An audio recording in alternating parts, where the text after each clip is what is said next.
The Village of Yesteryear is first and foremost a heritage educational project. We consider ourselves to be of the primary purpose of educating the public about heritage craftsmanship. And in doing that, we want to further our educational opportunities. We hope to build tremendous opportunities on our website so that not only will people be able to visit us each year at the state fair, but our website would become an integral part of heritage education throughout the year. We want each of our craftsmen to have more information on, we each have a page, and we want to have information about the history of the craft, the natural materials that it takes to create that, and then also the person's family heritage and how that fits into that craft. Is it a multi-generational craft project within that family? And by having each of those pages further developed, then we hope that teachers will be able to do virtual field trips using the Village website. This year, additionally, we hope to shoot some video of some of our craftsmen. You know, we've got some craftsmen that have been doing some of these crafts for a tremendous number of years, and we're going to lose the knowledge that those folks have. We're going to lose the insight they have about their own family heritage and what it's meant to their families through the years, unless we have some type of archival video.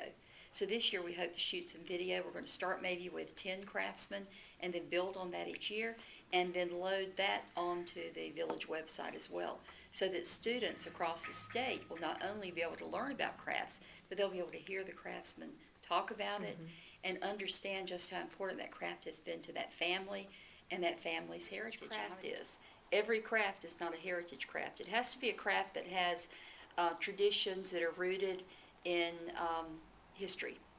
And we're looking for crafts that have a long, strong history, specifically in North Carolina. And we've got all these young people across the state who have quilts in the closet, or they might have a basket over here, or a crochet doily on the TV, and they know that Grandma made it, but it's no big deal, because why would you want to make something like that when you can buy it? Okay, that's the mentality our children have. So we hope that by going to the Village and being a part of the Village and watching people actually make these things and create with hands, they can begin to connect to their own family heritage as far as craftsmanship is concerned, and maybe take a look at that quilt in the closet with new eyes, a new appreciation, and a new understanding of how craftsmanship has played a part in their own families' histories. I think that when you look at the craftsmen in the Village of Yesteryear, I really believe that people would be surprised to learn the level of craftsmanship that we actually have represented in our membership. We have craftsmen that are not only known throughout North Carolina as being at the top of their game, but also nationally. We have individuals who have earned tremendous recognition as craftsmen in their own right, and have received awards and other tremendous honors based on this craftsmanship. Partly because of the creative atmosphere. As craftsmen, we sort of bond because of that creativity among us. But then many of these crafts are also rooted in our family heritage, so family is very important as well. So when you combine that craftsman spirit and that family mentality, it truly does provide a bond that makes us very close. We've got some families that have many, many generations that have been passing those crafts down. Like Janet Cahoon, she's part of the Owens pottery family, and it's been many, many generations for her. So that kind of family commitment to a craft creates an atmosphere where family becomes very important. When you live and work that closely together for that period of time, you do get to know each other. And in a village like that, you've got to have a little bit of excitement, and you've got to have something that creates a little ripple of excitement through there, and we have those people.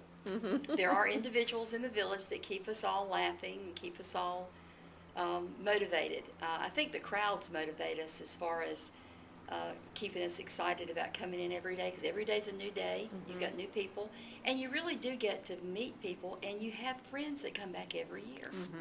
You would think that with the thousands of people that pass by, you wouldn't remember them, but you do remember a lot of the same people that you've been seeing for so many years. And it's nice to see those families as well. I think you can become a village person in body, and you're at a part of the village each year, but in your mind and spirit, you're always a part of that.